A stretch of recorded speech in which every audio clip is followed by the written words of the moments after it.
What are Active Directory groups?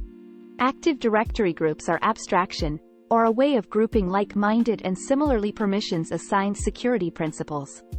These are typically people that need to be granted the same access privileges in order for work to get done. Active Directory groups can also include computers, as these have permission too, just not as much. The two types of Active Directory groups are 1. Security. 2. Distribution group.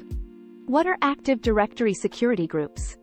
An Active Directory security group is used when the primary concern is managing risk-limiting access from unauthorized intrusion or cyber attacks while maintaining productivity and efficiency.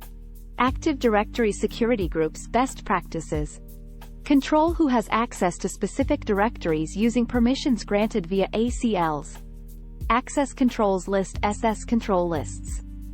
Ensure that the people who have administrative rights to your domain controller are trusted professionals using security groups. Use Active Directory security groups for more efficient administration and management of security permissions on a per-user or per-group basis.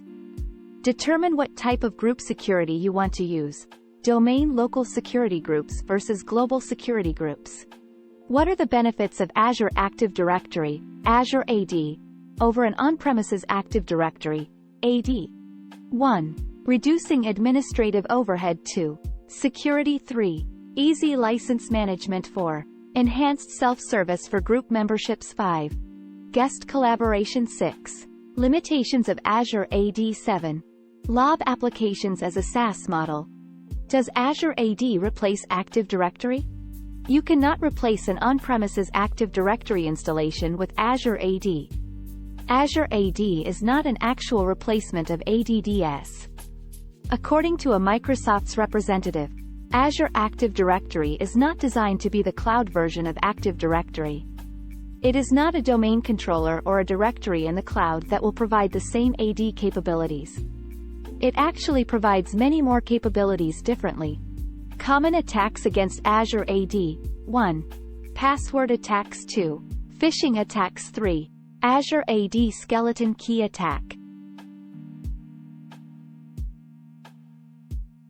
Don't forget to subscribe our channel.